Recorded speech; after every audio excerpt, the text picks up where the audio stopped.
요한계시록을 작년에 언제부터 했는가 하고 봤더니 8월 달부터인가 했어요. 8월인가 7월인가부터 했는데 보니까 거의 한 10개월 했더라고요. 이제 10개월 했는데 이제 겨우 6장까지 이제 겨우 끝났죠. 이 조금만 진도를 좀 빨리 하면은 이게 금방 딱 못 알아듣는 좀 어려워하는 것이 금방 느껴져요. 그래서 좀 시간이 좀 많이 걸린 것 같아요. 제가 생각했던 것보다는 시간이 훨씬 많이 걸렸어요. 그래서 오늘도 이제 1절부터 3절까지 말씀을 우리가 보는데 7장은 일반적으로 이제 신학자들이 분류하기를 삽입부다 이렇게 이야기를 합니다. 우리가 6장에서 지금 인 떼어지는 장면이 쭉 나오다가 6째 인까지 떼어졌으면은 7째 인으로 들어가야 되는데 7째 인으로 들어가지 않고 이제 14만 4천의 종들에 대한 내용이 이제 시작이 돼요. 그러니까 이것이 지금 6장에서 7장을 건너뛰고 이제 8장에 가면은 7째 인이 떼어지잖아요. 그러니까 이렇게 순서대로 쭉 간 것이 아니라 이제 6째 인을 떼고 난 다음에 바로 7째 인을 떼는 것이 아니라 이제 다른 말씀을 한단 말이에요. 그리고 8장으로 넘어가서 이제 8장, 9장 이제 인 나팔이 또 되어지고 이제 10장 가면은 또 나팔로 이어져야 되는데 그러지가 않고 또 다른 이야기를 하셔요. 이제 뭐 표노인 작은 책에 대해서 11장에는 또 두 증인에 대해서 12장에는 해 입은 여자 13장에는 또 7머리 10뿔 짐승 그러고 14장 가서는 14만 4천의 종들 그리고서는 이제 15장 가서 이제 7천사가 7재앙을 가지고 등장을 해요. 이처럼 인, 나팔, 대접으로 그냥 하나님의 말씀이 요한계시록이 쭉 이어지는 것이 아니라 중간중간에 다른 내용이 들어가요. 이제 이것을 이제 그 신학자들이 분류하기를 이제 삽입부다 이렇게 말합니다. 그래서 이제 14만 4천의 종에 대해서 또는 표노인 작은 책이나 두 증인에 대해서 해 입은 여자 또는 이제 17장, 18장 가면 이제 음녀교회가 또 등장을 하죠. 적그리스도 7머리 10뿔 짐승 등장하죠. 이런 것을 이제 설명을 해주는 곳이에요. 그런 것이 이제 삽입부다 이렇게 얘기를 하는데 이제 이런 것을 통해서 우리가 이제 보다 더 하나님의 말씀을 이제 구체적으로 이렇게 깨닫게 되는 것이죠. 이제 1절을 보니까 2일 후에, 2일 후라는 것은 이제 6장의 사건을 말하는 겁니다. 6장의 사건이 있은 후에 그렇게 6째 인이 떼어지고 난 다음에 이제 하나님께서 사도 요한에게 지금 보여주시는 거예요. 이게 보여주시는데 뭘 보여주시는가? 이제 14만 4천의 종들입니다. 14만 4천의 종들을 1절부터 8절까지 쭉 말씀하시죠.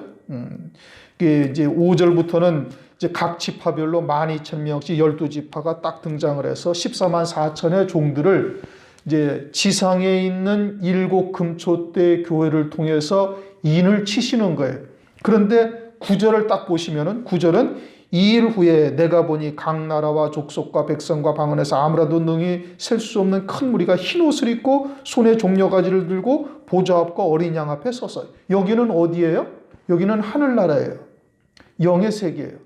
그러면 8절까지는 지상에서의 있는 일이고 9절부터는 이제 영의 세계 하나님의 나라에서 있는 일이에요. 순교한 영혼들이 흰 옷을 입고 손에 종려가지를 들고 종려가지는 이제 승리한 것을 나타내잖아요. 종려가지를 들고 하나님의 보좌 앞에서 하나님을 찬양하는 거예요.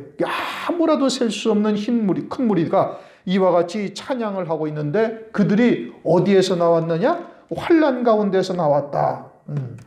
14절을 보면은 내가 가로되 내 주여 당신이 알리이다 하니 그가 나더러 이르되 이는 환난에서 큰 환난에서 나오는 자들인데 어린 양의 피에 그 옷을 씻어 희게 하였느니라. 이제 이러면서 하늘나라에 있는 이제 흰 옷 입은 천사들에 대해서 쭉 말씀하고 있는 거예요. 그러니까 8절까지는 분명히 지상에서 14만 4천의 마지막 때 사역할 종들의 이마에 인을 치는 장면이고 9절부터는 하늘 위에서 이제 그러한 14만 4천의 종들을 통해서 이루어진 역사, 이루어진 결과가 뭐예요?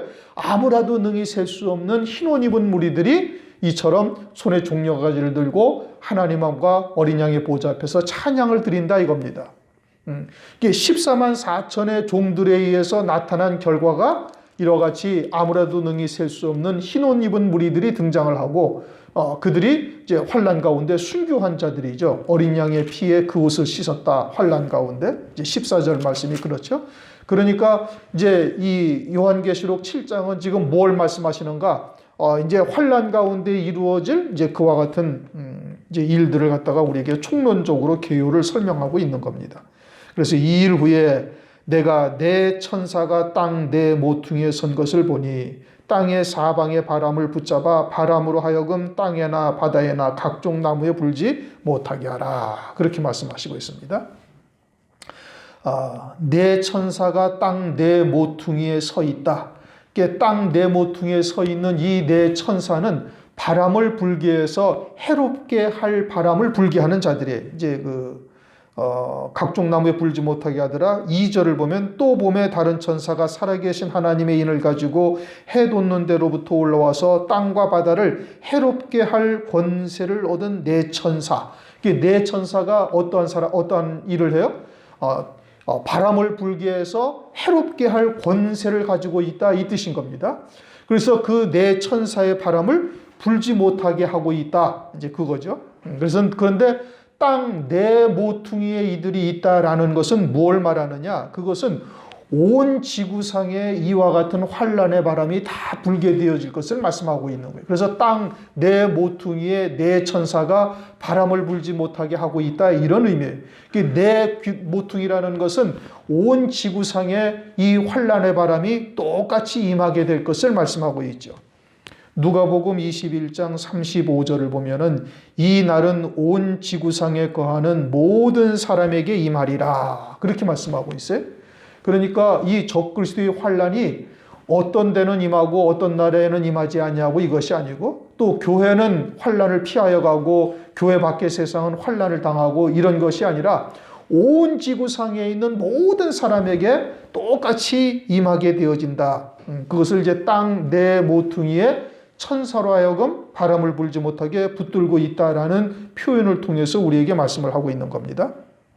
그러면서 내가 내 천사가 땅 내 모퉁이에 선 것을 보니 땅의 사방의 바람을 붙잡아 바람으로 하여금 땅에나 바다에나 각종 나무에 불지 못하게 하더라. 그러니까 천사로 하여금 바람을 불지 못하게 하죠. 바람을 불지 못하게 하니까 이 천사들은 지금 바람이 불 때가 됐는지 안 됐는지를 안다, 이겁니다. 다시 말하면 환란이 언제부터 시작되는지를 이 천사들은 알고 있고 그 바람을 불지 못하도록 천사들로 하여금 붙들고 서 있게 하나님께서 지금 하고 계시는 거예요. 무슨 얘기인지 이해가 되셨습니까? 천사들로 하여금 바람을 붙들고 있다라는 의미는 바람이 불 때를 천사들은 알고 있는 거예요. 그래서 바람이 불 때가 되었음에도 바람을 불지 못하게 천사들로 하여금 붙들고 있게 하셨다, 이 뜻인 겁니다. 그리고 언제까지 바람을 붙들고 있게 하셨는가? 그것은 살아계신 하나님의 인을 하나님의 종들 14만 4천의 종들의 이마에 칠 때까지 바람을 불지 못하게 붙잡고 있게 하셨다, 이 뜻인 겁니다. 오늘날 우리들도 마태복음 24장의 무화과 나무의 비유를 통해서 말세의 지말이 되었다라는 것을 알고 있죠. 이제 여름이라는 것이 이미 이제 우리에게 도래했고, 이스라엘이라는 나라가 독립한 지 벌써 70년이 지났어요. 이게 성경에서 말씀하시는 한 세대의 그 끝자락을 우리가 살아가고 있고, 마태복음 24장에서는 이 세대가 지나가기 전에 이 일이 이루리라 하셨으니, 이 세대라는 것은 1948년 이스라엘이 독립한 그때로부터의 한 세대를 말하는 것인데 벌써 71년이 지났으니, 그러니 마지막 때 우리가 끝자락을 우리가 살아가고 있음을 알 수가 있다, 이겁니다. 또 마태복음 25장에도 보면 열 처녀의 비유가 등장을 하죠. 그때 신랑이 더디 온다, 이렇게 말씀하셔요. 그러니까 오늘날 우리가 말세의 지말이요 주의 재림이 임박한 때를 살고 있는데도 지금 바람이 불지 아니하고, 또 마태복음 25장에도 보면 신랑이 더디 온다 말씀하시므로 주의 재림이 더디다는 것을 우리가 이제 유추하여 해석할 수가 있는데, 그러면 그것이 언제까지냐? 그것은 14만 4천의 종들의 이마에 인을 칠 때까지 이 바람을 불지 못하게 하고 있는 거예요. 그러니까 14만 4천의 종들의 이마에 인이 다 쳐지고, 또 요한계시록 6장에서 말씀하신 것처럼 동무종들과 형제들의 죽임을 받아 그 수가 차기까지 이제 그렇게 그 순교자의 수가 있는데 그 수가 채워지기까지 바람을 불지 못하게 하는 거예요. 그러니까 14만 4천의 종들의 이마에 인이 딱 쳐져서 끝이 나면은 그러면 환란의 바람을 하나님께서 불게 하신다, 이런 의미인 겁니다. 그러니까 천사들로 하여금 내 귀퉁이에서 바람을 불지 못하도록 붙잡고 있게 하신다는 것은 지금 바람이 불 때가 되었음에도 불구하고 바람을 불지 못하도록 하나님께서 막고 계시고, 그 하나님께서 바람을 불지 못하도록 막는 이유는 뭐냐? 아직 14만 4천의 종들의 이마에 인이 다 치지 않았기 때문에 그러는 거예요. 그러면은 거꾸로 14만 4천의 종들의 이마에 인이 다 쳐지면은, 그러면은 환란의 바람은 하나님께서 그때부터 불게 하신다 이겁니다. 그럼 그 다음에는 이 바람이 어디에 불어요? 바람을 붙잡아 땅에나 바다에나 각종 나무에 불지 못하게 하더라, 그렇게 말씀하셔요.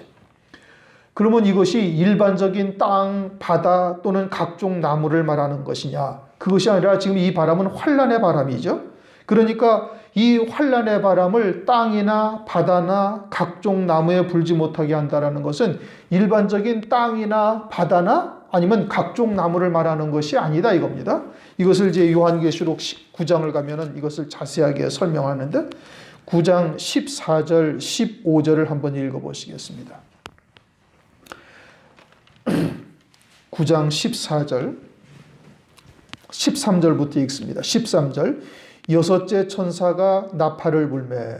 지금 인과 나팔은 동일한 사건을 다른 각도에서 본 것이다 말씀드렸어요. 그리고 여섯째 천사가 나팔을 불면은 이것은 이 시기가 이제 후 3년 반에 들어가는 거예요. 다섯째 나팔까지는 어디에 해당되는 거예요? 전 3년 반에 해당이 되는 거예요. 이것은 9장에 나와 있는 황충의 활을 통해서 하나님의 인 맞은 자들이 그때까지는 있단 말이에요. 지금 9장 3절 4절을 보면, 또 황충이 연기 가운데로부터 땅 위에 나오매 저희가 땅에 있는 전갈의 권세와 같은 권세를 받았더라. 저희에게 이르시되 땅의 풀이나 푸른 것이나 각종 수목은 해하지 말고 오직 이마에 하나님의 인 맞지 아니한 사람들만 해하라. 하나님의 인 맞은 자들이 다섯째 나팔을 불 때 있어요, 없어요? 있단 말이에요. 그럼 하나님의 인 맞은 자들은 누구예요? 이 계시록 7장에서 말씀하시는 14만 4천의 종들이에요. 그러면 이들이 두 증인으로서 얼마 동안 사역을 해요? 1260일 동안. 이제 10장 11장 가면은 두 증인이 나오죠. 두 증인이 1260일 동안 철장 권세를 가지고 예언을 하는 동안에는 아무도 그들을 해할 수가 없어요. 이게 1260일이라는 기간은 얼마냐? 그것은 한때, 두때, 반때, 3년 6개월인 거예요. 그러니까 그 3년 6개월 동안은 전 3년 반에 해당이 되어지는데, 그때 인마에 인 맞은 자들이 지금 있고, 그러니까 다섯째 나팔이 불 때까지는 전 3년 반에 해당이 되어지는 것이고, 13절, 여섯째 천사가 나팔을 불었다. 여섯째 천사가 나팔을 불었을 때는 이제 후 3년 반에 들어가는 거예요. 그러면 불매, 내가 들으니 하나님 앞 금단 네 뿔에서 한 음성이 나서 나팔 가진 여섯째 천사에게 말하기를, 큰 강 유브라데에 결박한 네 천사를 놓아주라. 그러니까 후 3년 반이 되어지면은 이 결박한 천사들을 하나님께서 놓아주셔서 환란의 바람이 그때 불기 시작을 하는 거예요. 그런데 네 천사가 놓였으니 그들은 그 년 월 일시에 이르러 사람 3분의 1을 죽이기로 예비한 자들이더라. 환란의 바람이 불어서 후 3년 반이 되어져서 이 천사로 하여금 바람을 불게 하는데, 그때 사람 3분의 1이 죽임을 당하는 거예요. 그러면은 후 3년 반 들어서 남아있는 자들은 누가 남아있어요? 두 증인은 한때, 두때, 반때 동안 하나님의 말씀을 예언하고 제일 마지막으로 순교해요. 그러면 순교할 성도들은 다 순교하고 제일 마지막으로 두 증인이 순교를 했고, 예비처 성도들도 두 증인이 순교하기 직전 그들은 예비처로 딱 옮겨지게 되는 거예요. 그러니까 하나님의 인 맞은 종들이 제일 마지막으로 순교했고, 예비처 성도들도 예비처로 가고 난 다음에 남은 자들은 누가 남아있느냐? 적그리스도의 군대들과 짐승표를 받은 음녀교회, 큰 성 바벨론, 배도한 교회들만 남아있는 거예요. 그리고 그들에게 여섯째 천사가 나팔을 부니까 유브라데 강에 큰 전쟁이 일어나가지고, 다른 말로 하면 3차 세계전쟁이 일어나서 사람들의 3분의 1이 죽임을 당하는 거예요. 지구상에 남아있는 사람들의 3분의 1이 죽임을 당하는 것은 핵전쟁 외에는 다른 것이 없어요. 그러니까 이 후 3년 반에 남아있는 적그리스도의 군대들과 그리고 음녀교회, 큰 성 바벨론, 그들 가운데 3분의 1이 죽임을 당한다, 이 뜻인 겁니다. 그러면은 지금 다시 7장으로 가서 7장 1절을 다시 읽어보십시다. 2일 후에 내가 내 천사가 땅 내 모퉁이에 선 것을 보니 땅의 사방의 바람을 붙잡아 바람으로 하여금 땅에나 바다에나 각종 나무에 불지 못하게 하더라. 그럼 땅이나 바다나 각종 나무에 불지 못하게 했다가 후 3년 반 여섯째 천사가 나팔을 불 때 이것이 불게 되니까 뭐가 죽었어요? 사람 3분의 1이 죽는 거예요. 그러면 땅이나 바다나 각종 나무라는 것이 인격체를 말한다, 이 뜻인 겁니다. 일반적으로 땅에 환란의 바람이 부는 것이 아니란 말이에요. 땅에 환란의 바람이 부는 것이 아니라 사람들에게 환란의 바람이 불어서 그들이 3분의 1이 죽임을 당하는데, 그들이 누구냐? 땅, 바다, 각종 나무다, 이 뜻인 겁니다. 이건 인격체를 말하는 거예요. 환란의 바람이 이런 나무에 불어가지고 뭔 환란이에요. 그것이 아니라 하나님의 자녀들, 나무들이 하나님의 자녀들인데 그들이 누구냐면 땅이나 바다나 각종 나무다, 이겁니다. 적그리스도의 군대, 예수 밖에 있는 사람들은 그들은 이 말씀에서의 대상이 아니에요. 땅, 바다 또는 각종 나무라는 것은 이것은 하나님의 자녀요, 하나님의 백성들을 말하는 것이지 예수 밖에 있는 적그리스도의 군대나 적그리스도와 그와 같은 자들을 말하는 것이 아니다, 이겁니다. 하나님께서 말씀을 언제 제일 처음에 주셨어요? 출애굽한 이스라엘 백성들에게 광야에서 그들에게 주신 거예요. 애굽에다가 주신 것이 아니란 말씀이에요. 애굽 사람들이 여기에 해당되어지는 것이 아니에요. 이 하나님의 말씀은 교회에다가 주신 것이지 세상 사람들한테 이 말씀을 지키면 구원받는다, 이것이 아니란 말이에요. 이건 유월절 양으로 구원받은 하나님의 백성들에게 이 말씀을 주신 거예요. 그러니까 이 말씀의 모든 초점, 또 말씀의 대상은 누가 대상이냐? 하나님의 자녀들이 그 말씀의 대상인 거예요.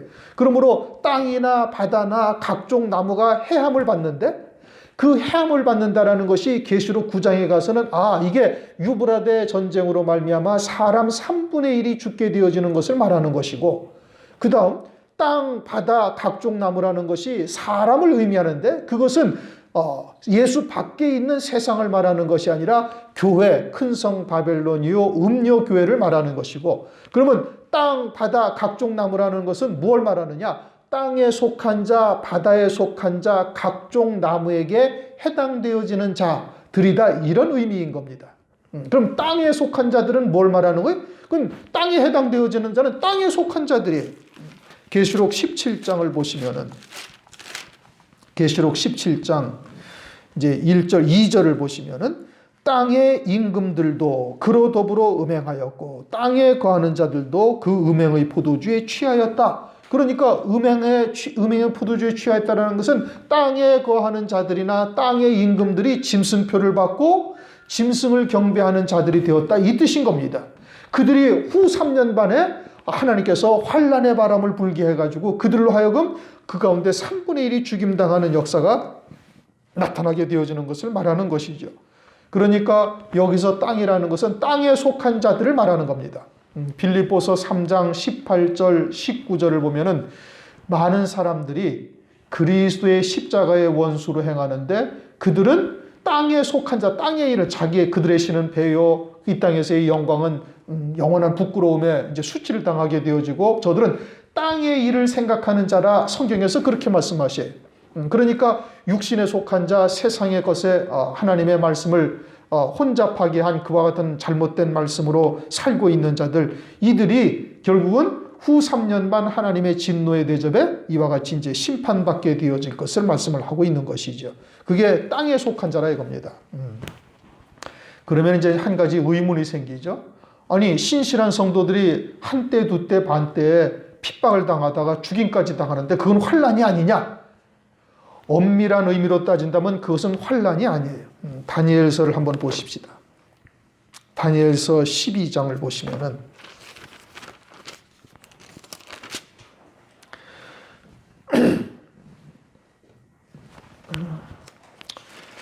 다니엘서 12장 10절 많은 사람이 연단을 받아 9절부터 읽습니다. 그가 가로되 다니엘아 갈지어다 대저 이 말은 마지막 때까지 간수하고 봉함할 것임이니라. 많은 사람이 연단을 받아 스스로 정결케 하며 희게 할 것이나 언제 그러하다는 거예요?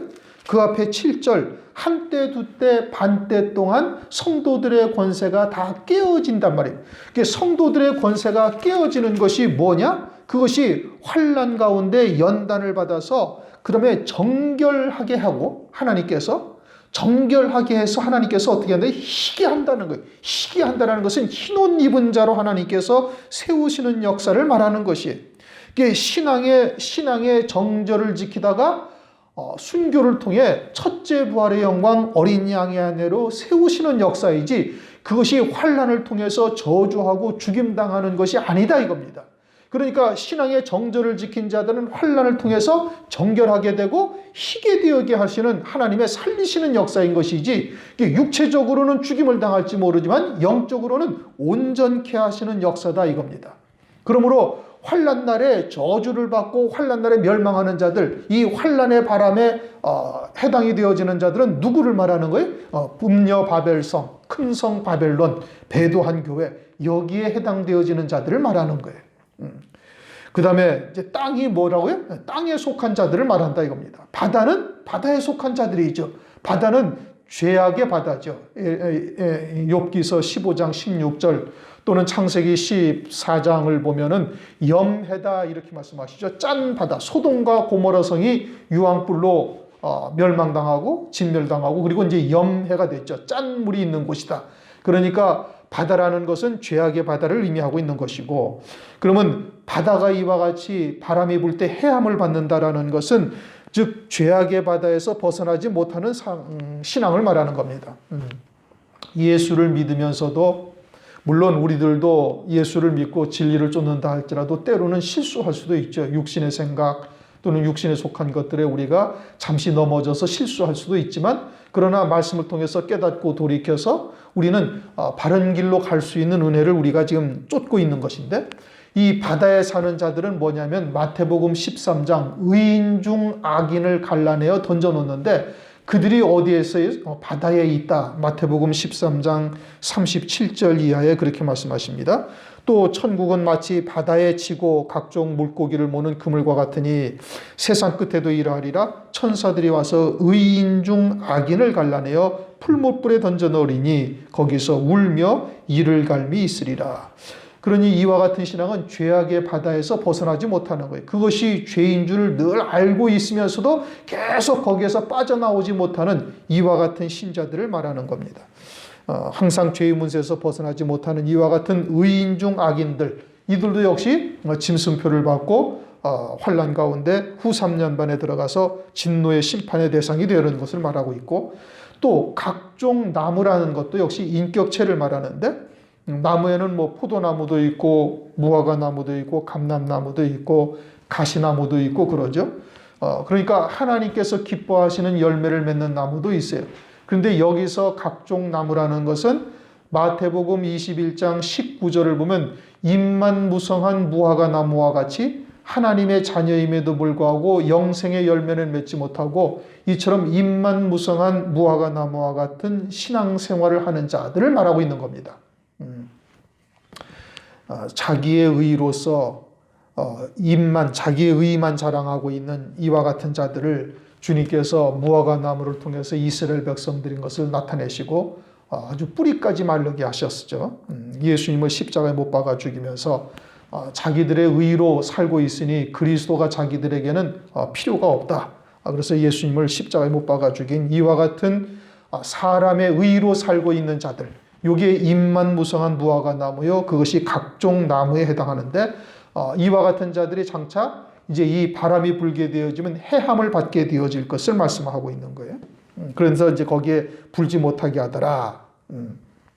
그러면서 2절 내가 보니 또 다른 천사가 살아계신 하나님의 인을 가지고 해 돋는 데로부터 올라와서 땅과 바다를 해롭게 할 권세를 얻은 네 천사를 향하여 큰 소리로 외쳐가로되 우리가 우리 하나님의 종들의 이마에 인치까지 땅이나 바다나 나무나 해하지 말라.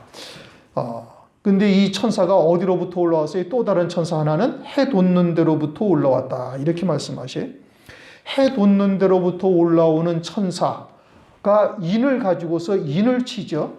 그러면 이 해 돋는 데로부터 올라온 천사에서 천사를 말하는데 해는 뭘 말하느냐? 이것은 하나님을 의미하고 있는 거예요. 시편 84편 11절 여호와 하나님은 해다 그렇게 말씀하시고 해가 돋는다라는 것은 재림하시는 주님을 나타내고 있어요.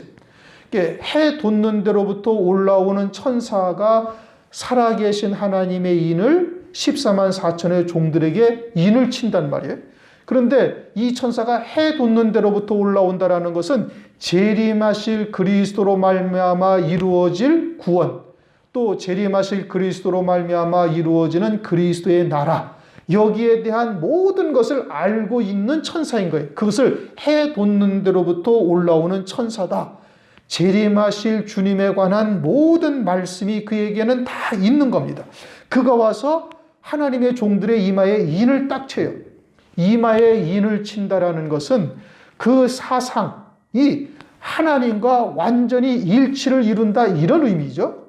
사상이 똑같다. 이렇게 재림하실 그리스도로 이루실 구원과 그리스도의 나라에 대한 모든 것이 이 재림하실 그리스도의 모든 것이 하나님의 뜻과 하나가 되도록 인도하는 역사를 말하는 거예요. 그 이마에 인을 치는데 그 이마의 인이 어떤 인이라? 살아계신 하나님의 인이다. 이렇게 말씀하셔요. 살아계신 하나님의 인이라는 것은 그럼 뭘 우리에게 나타내고 계시는가? 우리가 하나님을 산자의 하나님이라고 말씀해요. 그렇죠? 산자의 하나님. 마태복음 22장을 보면은 아브라함의 하나님, 이삭의 하나님, 야곱의 하나님인데 하나님을 산자의 하나님이다. 그러면 산자의 하나님이라고 말씀하시는 이유는 굳이 그렇게 말씀하시는 이유는 그렇지 아니한 신앙이 있기 때문에 그러는 거예요. 산자라는 것은 영원한 생명으로 사는 자, 거듭난 자를 의미하는데 그것을 성경에서는 산자라고 말씀하고 있고 육체로는 살고 있지만 이와 같은 영원한 생명이 무엇인지를 깨닫지 못하는 자를 성경에서는 죽은 자다 이렇게 얘기를 해요. 마태복음 8장 22절에서 이게 말씀하고 있어요. 그렇죠? 그래서 죽은 자와 산 자가 있는데 하나님은 산자의 하나님이다. 영원한 생명으로 사는 자들의 하나님이다. 이렇게 말씀하고 있어요. 그러면 살아계신 하나님이라는 것은 또 다른 의미인데 이 산자의 하나님에서부터 살아계신 하나님이라는 것은 뭘 말하는 거 하니? 다니엘서를 한번 보십시다. 다니엘서 6장을 보면은 6장 20절에 이렇게 말씀을 하십니다. 다니엘서 6장 20절 다니엘의 든 굴에 가까이 이르러는 슬피 소리질러 다니엘에게 물어 가로되 사시는 하나님의 종 다니엘아 그렇게 말하고 있죠. 새로 개혁 개정된 성경에서는 살아계신 하나님의 종 그렇게 표현되어 있죠. 사시는 하나님의 종이나 살아계신 하나님의 종이나 같은 의미예요. 그럼 살아계신 하나님의 종 다니엘이라는 의미는 뭐냐? 그것은 사자굴에 들어갔다가 살아나와서 살아계신 하나님의 종이라는 것이 아니라 이제 이 사건을 통해서 이 다리오 왕이 모든 자기의 관할하에 있는 나라에다가 조서를 내려요. 조서를 내리는데 어떻게 내리는 거 아니? 26절 내가 이제 조서를 내리노라 내 나라 관할하에 있는 사람들은 다니엘의 하나님 앞에서 떨며 두려워할지니 그는 사시는 살아계신 하나님이시요 영원히 변치 않으실 자시며 그 나라는 망하지 아니할 것이요 그 권세는 무궁할 것이며 그래서 자기 다리오 왕의 관할하에 있는 모든 나라는 하나님을 섬기도록 딱 만들어 버리는 거예요. 무엇으로 말미암아서? 다니엘로 말미암아서. 그 다니엘을 살아계신 하나님의 종이라고 이렇게 말하고 있는 거예요. 그러면 산자의 하나님이라는 것은 영원한 생명이 무엇인지를 깨닫고 그 거듭난 자가 되어져서 영원한 생명으로 사는 자가 산자인 것이고, 하나님은 그처럼 영원한 생명으로 사는 자의 하나님이 되신다는 뜻인데, 살아계신 하나님의 종이라는 것은 그것보다 더 신앙이 월등해서 이제는 그를 통해서 하나님의 말씀, 복음과 진리의 말씀이 그를 통해서 증거되어져서 다른 영혼들까지 그와 같은 살아계신 하나님에게로 인도하는 역사가 있는 자를 의미하고 있는 거예요. 말씀이 좀 어려운가요? 이제 두 증인은 산자의 하나님을 넘어서 살아계신 하나님의 인을 이마에 맞아요. 이제 일반적인 성경에서는 그저 산자의 하나님이라고 이렇게 일반적으로 얘기를 하는데, 왜 여기서 살아계신 하나님의 인을 이마에 맞는가? 그러면 살아계신 하나님이라는 것을, 하나님의 종이라는 것은 무엇을 말하는가? 살아계신 하나님의 인을 이마에 맞는다는 것은 무엇을 말하는가? 이것은 산자에서 더 넘어서서 다른 영혼들에게 참 진리의 말씀을 증거해서 그들도 그와 같은 믿음의 자리에 이르게 하는 말씀이 있는 자를 말하는 거예요. 그래서 다니엘을 살아계신 하나님의 종 다니엘이라고 다니엘서 6장에서 말씀하시는 이유는, 그 다니엘로 말미암아 다리오 왕이 관할하고 있는 모든 사람들에게 하나님에게로 돌아오게 하는 살리시는 역사가 있었음을 말씀을 하고 있는 거예요. 그래서 살아계신 하나님의 종 다니엘이라고 말하고 있는 거예요. 마찬가지로 환난 날에 사역할 종들에게는 하나님께서 예언할 말씀을 주시죠. 이제 다니엘서 요한계시록 10장, 요한계시록 11장을 통해서 그들에게 펴놓인 작은 책의 말씀, 환난 가운데 이루실 하나님의 구원의 말씀을 그들에게 하나님께서 주시고, 그 말씀을 먹은 자들이 예언을 한단 말이에요. 그래서 환난 가운데 한때, 두때, 반때를 통해서 자기와 같은 영광의 자리에 이룰 수 있도록 살리는 일을 한단 말씀이에요.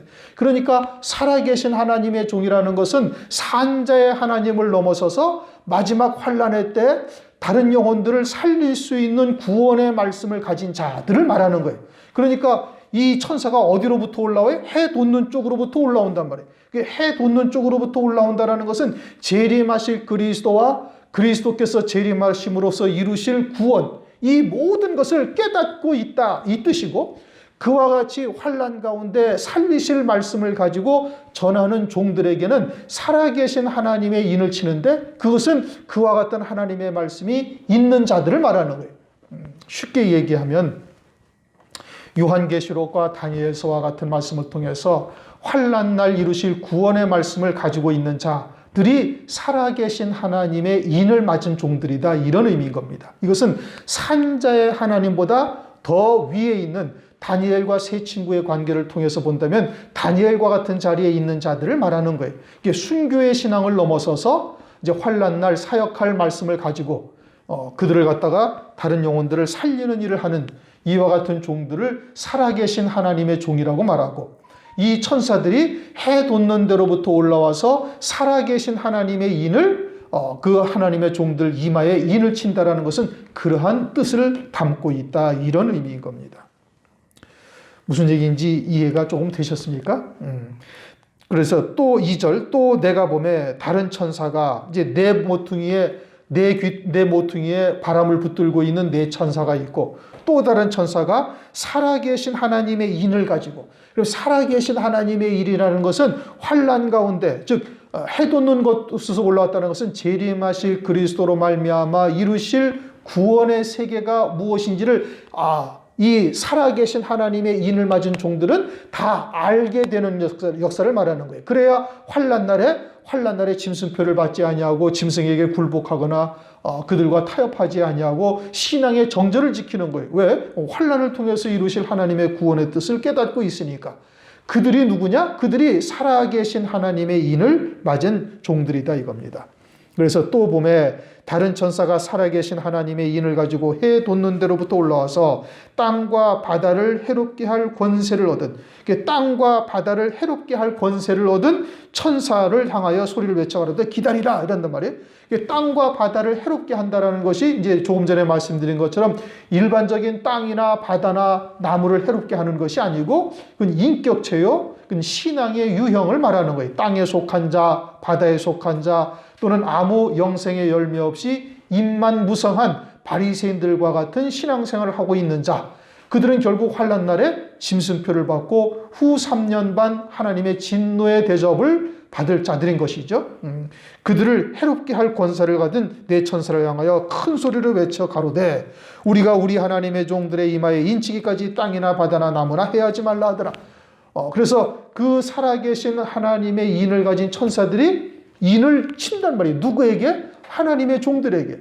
어떤 인을 쳐요? 살아계신 하나님의 인을 그 이마에 치고 있단 말씀이에요. 그 몇 명이나 14만 4천의 종들에게 하나님께서 인을 치는 거예요. 그래서 그들에게 인을 다 치기까지 해하지 말라. 그래서 그들이 환난 날의 사역을 다 끝날 때까지도 이 환난의 바람은 그들에게 불지 아니하는 거예요.